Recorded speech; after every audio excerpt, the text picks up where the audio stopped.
मध्य प्रदेश का चुनाव नहीं है आसान। मोहन यादव का असली मुकाबला है शिवराज।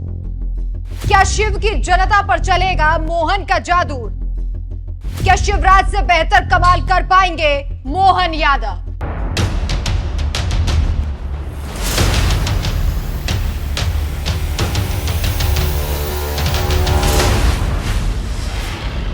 नमस्कार, मैं हूं आपके साथ राखी लांबा और आप देख रहे हैं न्यूज एक्सप्रेस। तो मध्य प्रदेश की सत्ता जब शिवराज सिंह चौहान के हाथों से छीनकर मोहन यादव को सौंपी गई थी, तभी से मोहन यादव पर सभी की नजरें टिकी हुई हैं। इसकी वजह परिवर्तन नहीं, बल्कि ये देखना था कि क्या मोहन यादव शिवराज से बेहतर काम कर पाएंगे। क्या मामा ने जो रौब और रुतबा सीएम पद पर रहते हुए बरकरार रखा था, क्या वो रौब और रुतबा मोहन यादव संभाल पाएंगे? इतनी प्रेशर के बीच अब लोकसभा चुनावों की धमक ने भी मोहन यादव पर और भी ज्यादा जिम्मेदारियां डाल दी है।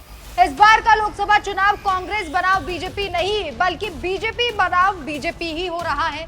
ऐसा हम क्यों कह रहे हैं वो भी आपको बताते हैं। दरअसल राज्य में लोकसभा चुनाव मध्य प्रदेश के सीएम के लिए एक बड़ी अग्नि परीक्षा बनकर सामने आई है।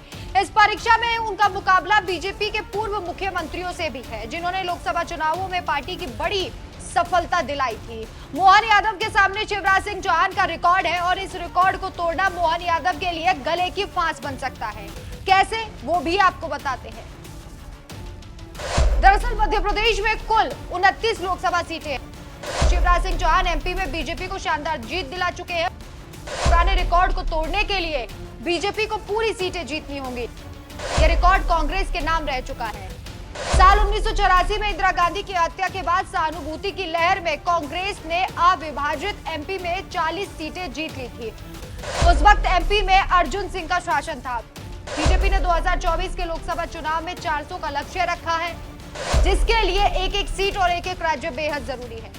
बीते लोकसभा चुनाव में बीजेपी को 27 और कांग्रेस को 2 ही सीटें नसीब हुई थी। गुना और छिंदवाड़ा की सीट पर कांग्रेस को सफलता मिली थी, बाकी सभी सीटों पर बीजेपी ने जीत का परचम लहराया। 2019 में शिवराज के राज में कांग्रेस से गुना की सीट भी छीन ली गई। बीजेपी ने 28 सीटों पर जीत का रिकॉर्ड बनाया। शिवराज ने 29 नवंबर 2005 को सीएम का पद संभाला। 2008 में शिवराज के नेतृत्व में बीजेपी को फिर से बड़ी जीत मिली। 2009 में बीजेपी को सिर्फ 16 सीटें मिली। 12 पर कांग्रेस और 1 पर बीएसपी का कब्जा था। बीजेपी हाईकमान ने विधानसभा चुनाव में प्रचंड जीत के बाद भी शिवराज सिंह चौहान को दरकिनार कर मोहन यादव को सीएम बनाया था। सियासी गलियारों में चर्चा है कि मोहन यादव को फ्री हैंड देने के साथ सरकार और संगठन को मजबूत पकड़ बनाने के लिए शिवराज को दिल्ली लाने की तैयारी की गई और उन्हें विदिशा से लोकसभा का चुनाव लड़वाया जा रहा है। अब सीएम पद से हटने के बाद भी शिवराज की लोकप्रियता जो की त्यों बनी हुई है।